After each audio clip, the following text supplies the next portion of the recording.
So today I'm reviewing Pacific Drive, a game that came out this year, I think. Very recent game. I think it's their first game. I've never heard of that studio before. And basically it's a narrative-driven adventure simulator light story. I was able to test the demo of this game before buying it, and when I tested the demo, I had a bit of a surprise and a disappointment. We'll see why later. And I still bought the game, and I don't think I regret it. But people should know about that before diving into this game. We'll talk about it later. First thing, let's talk about the video. So video-wise, this game is really cool looking. That's one of the strong features of this game. It's not a AAA game, mind you. You don't play it for amazing graphics. You play it for the art direction. When you look at it, it has a very unique vibe. The thing with Pacific Drive is that it's a very unique looking game. You can clearly see here the graphics are not AAA standard or anything, but if you agree with me, this looks awesome. The fog, the driving, all the little quirky things, the strange things that you can see now in front of you. Everything is very unique looking. It's very pretty, in my opinion. Performance-wise, the game is smooth, no issues. There might be some bugs, and yet again, there might not. I can't spoil too much the game, but you might encounter what looks like a bug in the game, but it's not a bug, it's a feature of the game. Art-wise, it is unique. When you play this game, everything that you look at, you want to look at it because it's strange, it's different. It's a mix of sci-fi with quirky things from the 70s and 80s. It's extremely different while still being indie and very intelligible, and yet anything you see in this game has some soul and some vibe to it, that's for sure. Audio wise, I'm not gonna go light on this one. Audio wise, it's amazing. There's three things that I want to mention here in the audio. Let's first talk about the music, because that's one of the things that shock you the most in this game. You've got a mix of music composed for the game and a mix of licensed music,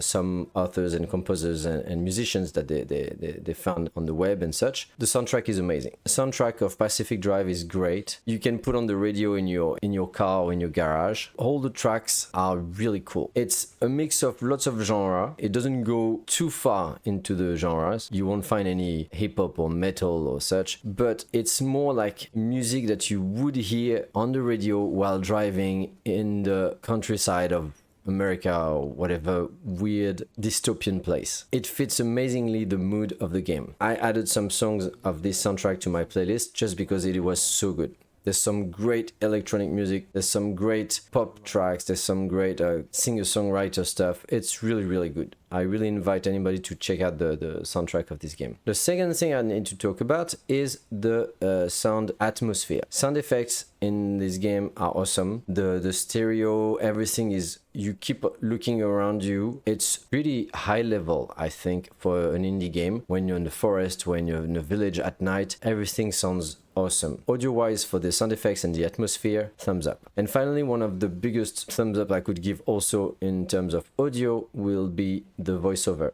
Voiceover is remarkable in this game. It comes with a caveat in the sense that there's not much action in the game. You won't see any NPC, you won't see people talking, you will not have much action linked to the voiceover because everything is with the radio. Everything comes from the radio and your headphones. But on the good side, the voiceover is amazing. That kind of game, usually indie game with lots of voiceover, narrator speaking, it ends up being annoying, tedious, and pretentious. Here, the three main people did an amazing job at telling you the story, arguing with each other, sounding scared, annoyed, angry. The voiceover is really good, so that helps. Gameplay. So that's one of the mixed bag of Pacific Drive. The gameplay is cool. Basically, you play your car, like you see me here, simulator light, okay, not a big simulator. If I need to turn on the headlights, I need to press a button. If I want to put on the wipers because it rains, I need to push a button. If I want to put on the brake so that my car doesn't go downhill, I need to push a button. So it's a bit simulator light, but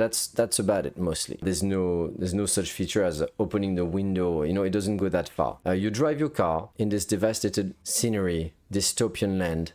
You go out and scavenge resources, a mix of Minecraft and all these sandboxy games, a mix of DayZ and in any other survival games. You go out there and you gather all sorts of resources to put back in your trunk or on the roof of your car. You craft stuff, you see on my list, you gather all sorts of resources to build more stuff that help you getting more stuff. It's a very typical survival crafting game. The second feature of the gameplay is the garage. So basically between each mission, because the game works as a hub, you've got a garage, you do your stuff, you go on missions, it's like different levels, and once you're done, you go back to your garage. There's almost a bit of a roguelite aspect, but very light. You go back to your garage and you repair your car. Take off all the things you foraged, looted during your mission, and you repair your car. You can see I'm checking here all the parts of my car. Is this tire still viable? Is my rear left door not broken? All sorts of repairs and upkeep like this. The garage part could be a minor thing for some, like you spend just 5 minutes and you go on. Me, I enjoyed it because there's a bit of a cozy aspect. Okay, if you like cozy gaming, that garage part specifically is very cozy in the sense that you do all your little things. You can modify and tweak your car, and depending on what you want to add as a feature on your car, you know, you can am I going to put that kind of headlights? Am I going to put, you can even put some cosmetics. Am I going to put on some stickers on it? Am I going to paint it white or purple or pink or yellow, different parts? Am I going to repair this bumper here and or put another bumper? Do I need a bumper that makes some electricity to defend myself or that kind of thing? So it's very, very thorough in terms of customization and all sorts of tweaks that you can do. Some people might find it very repetitive. And that's the big caveat I wanted to talk about when I mentioned that the gameplay is a mixed bag of thing. The gameplay of Pacific Drive is very repetitive and also not necessarily satisfying. It's not bad, but once you've done a few loops with the game, you realize there's not much more to it. And that's probably the thing, one of the things that disappointed me the most, is that I realized there wouldn't be more than that. The gameplay is cool. It has the looks of an amazing deep game, but you realize that the gameplay doesn't go with it. The gameplay is much smaller in terms of scope. You can see here I'm repairing all the parts of my car, checking that every part is what I want for my next mission. I liked it, but also I realized how limited it was. That's the big problem with Pacific Drive, it's that it feels limited, and I would argue that it almost feels casual in a way. It feels like a bit of a casual game in a sense. I think it fits in the gameplay category here, everything that is level design and such. So I'm going to talk about another disappointment in Pacific Drive, and that's the thing that I've noticed when I've played the demo the first time, and I was very disappointed and I almost hesitated buying this game. That's something that if you are an explorer at heart like me, you might want to consider thoroughly before deciding if you want to play this game. I thought that Pacific Drive would be more than 50% a driving game, in a sense that I would spend some time in my garage, make my car, and go out in the wilderness for a long time in an open world, in something huge and very, I don't know, Daisy-like. If you've played a game like Daisy and all these huge map survival games, I thought it would be a bit similar to that. It is not. And I would argue that it's almost not a driving game. Because in Pacific Drive, you take your car, you drive for like 200 meters, and then when you see something, you stop and you do your thing. And you realize quickly that you don't drive a lot. It's as if your car was your moving workbench, your moving inventory. And as if that was not enough, the biggest issue I had with Pacific Drive is that it works by levels. You check your map, you decide I want to go here. Okay, well, to go here, you will need to do this mini level. And this mini level, and this mini level, and like that. When you look at the map, you see that to go to your destination, you'll have a few stages, a few stop-offs that you need to go through first. And that for me was very disappointing because the stages are not very big, let's be honest. They range from small ones to larger ones, but you can cross any stage within 1 or 2 minutes. You see the map here? It looks big, but it's not. I can clearly go from where I am here to an exit in 1 minute of driving straight forward. So that's very small. That's very small, and that's very disappointing because once I reach the exit, boom, loading screen. You wait and you reach another part. The fact that the game was segmented like this was a huge disappointment for me, and I almost considered not buying the game, not doing it. But the reason I bought it and did it will come in the content. Just to finish on the gameplay, difficulty wise, it's okay. The game stays between casual and normal. I think I died twice in the game or something like that, and one of the 2 times was one because I had to abandon, because I basically reached a dead end on the map and I couldn't go further, and they say you have to abandon your trip and you have to press escape and abandon, which sucks. And the other time I might have died because I didn't check my health. There's really rare chance that you die in this game if you play like carefully. It's not a hard game. But yeah, level design, if it was not for that segmented thing, it's pleasant. All the roads are different, although you quickly realize that many look similar. There's a lot of reused assets and features, like all these car wrecks that you see along the road are all the same. Many houses are the same. You realize that it's beautiful, but it feels indie in the sense that it repeats a lot. Now we reach the content, which is also a mixed bag of things, but that's probably why I wanted to insist on that part. The content in Pacific Drive is everything you play for. You play Pacific Drive not for a huge story with a plot. You don't play Pacific Drive for an amazing deep gameplay of car simulator, for some fights with enemies in a dystopian world or whatever. You play Pacific Drive for one thing, which is the content that I want to talk about, which is the journey. If you like the idea of a road trip where there's no specific destination, where you will not learn anything, but just enjoy a weird ride, a weird drive through this crazy world, this is what Pacific Drive is about. This is exactly what it's about. In content, I usually talk about the story, and here I will have to kind of do a spoiler. Spoiler alert, there's no story in Pacific Drive. This is my controversial take on this game. I said here, you will not learn anything in Pacific Drive from when you start to when you finish. At the end of Pacific Drive, once I was finished with the game, I didn't know more than the first minute when I started the game. Seriously, I'm sorry, but I think the writing, while being very good in terms of wording and sentences and dialogues, is not good in terms of narration. I don't think it's good. I don't think there's anything into it. I think the guys invented an amazing world, an amazing setting. You've got a great setting and you're like, okay, so what do we do in it? Nothing. You just drive. There's no story. I'm sorry, there's no story. I've read it somewhere that a lot of people were a bit disappointed by the ending. I think I was too. Although since I had read that beforehand, I was not disappointed because I didn't expect anything. And I was like, oh yeah, this is exactly what I expected. There's nothing at the end. It's very abstract. There's no answer, there's no explanation whatsoever. You should just play this game without thinking about the story. Don't get into this game thinking, wow, my mind is gonna get blown away like in Outer Wilds or in any other game where the story makes sense and it's deep and there's plot twists and there's characters that do stuff and nothing. There's nothing narration-wise. On the contrary, the world and the lore and the immersion are the meat of the game. You play this game to feel like you're into this world, like you feel the vibe of the drive of going through this devastated land, and you need to accept that. You need to think this is about the journey.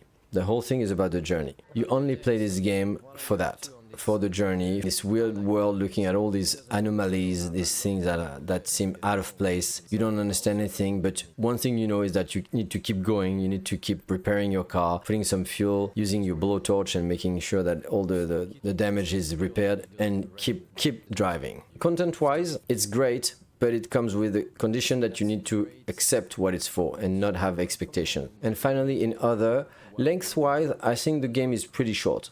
I think you could finish this game in between 10 and 20 hours for sure. Probably under 10 if you rush through it. You could. A speed run can be done very quickly for this game because you don't need anything. You can finish it in between 10 and 20 hours if you play normally. And if, like me, you do a lot of idling, a lot of repair, a lot of exploring, it can take you much more. Between 30 and 50 hours. However, I didn't feel very rewarded with my exploration. If you look at the map and there's some stuff that you want to explore instead of doing the main mission, you will be a bit disappointed because there's not much. You gather resources, that's for sure, which help you improving your car and getting some upgrades. And you might get a few logs, with some voiceover, but it's all about lore. This game is mostly about lore. and not about actual content that make you understand stuff. So lengthwise, it can be a rather short game if you focus on the main thing. Alright, so final rating. The hard part for me here will be to rate this game knowing that there was a gap between what I expected from this game and what I received. And so my overall experience, muting my expectations, is yet another thing. I need to make an average of that. I mean, it's positive. I still wanted to do this game and I'm happy I did it because it was an experience. I would say this game is an experience. It's a crazy experience, like you can see here. It's not so much about the story. It's not so much about compelling, addictive gameplay. At the end of the day, you play Pacific Drive for an experience of 10-20 hours in a crazy world. And in a way, it reminds me of games such as Death Stranding. Even if the story was very good in Death Stranding, the gameplay was absolutely tedious. It reminds me of other games like Half-Life 2, which is a masterpiece. But in terms of journey and experience in a crazy world, dystopian, strange world, it's very similar. So it takes some influence from all these games, but it does not end up being a great game in the gaming sense of the term. Still, I'm happy that I did it. That's the kind of game where I wish they did something else with it. Maybe a series. I would love a TV series in there with an actual plot and an actual story, because I think the setting is unique. So for my final rating, I need to stress out that people should play this game if they want to play a unique experience. Some indie games, very intellectual and pretentious indie game, always try to tell you, oh, this is an experience. But let's be honest, usually the experience is just bad. Whereas here, the experience is very unique and very strange looking, and there's no other game like it. Some people try to compare this game with My Summer Car, I think. So I didn't play that game, so I can't say. But I think it just takes the idea of having a car and driving. But it's not so much about that. It's about a very quirky and strange experience in a weird world, in a weird dystopian world. So my final rating, I'm hesitating between a good game, definitely worth a try, and a cool game. If you have time, give it a chance. So basically, I'm hesitating between a 75% and an 85%. I'm in between. It is not a great game for sure. This game is too unique and too wow to be a B-, less than 75%. Would I recommend it to everybody? No. Or I could give it an 80 because 80 is exactly between B and B+. I could give it a B+ with an 80 and that's pretty high. I think this game has a soul in a way. Not huge, mind you, not huge, but it has a soul. And recently that's what I'm missing in many games. Some soul, some real vibe, some personality. And I think Pacific Drive has a huge personality. So just because of that, I'm gonna give it a B+. I wanted to give it a 79% to stress out the fact that I was disappointed and it was repetitive and there was some stuff that were just overall average, but it has so much soul and it has, you know what? Pacific Drive was done with lots of love. I can feel the love in this game because they really love their baby. You can feel when you play this game that the devs love their game and they wanted to make everything look unique and has some vibe that you can actually feel and taste. I'm gonna give it an 81%. Just that 1% here and you're like, what is it for? That's the anomaly. This game is full of anomalies and I think this game made me so wow. Of course, at the back of my head, I was always like, but what is it for? And what does that mean? Oh, there's no answer. Just forget about that. I know that. That's fine. That's fair. But each time they succeeded in making me think, where am I? Oh, look at that. I'm in this petrol station here and I need to gather stuff. So I'm gonna give it 81%. The 1% is here as a wink, as a tribute to that anomaly thing that you keep on chasing in this game. 81%, that's a B+. And that's my review for Pacific Drive.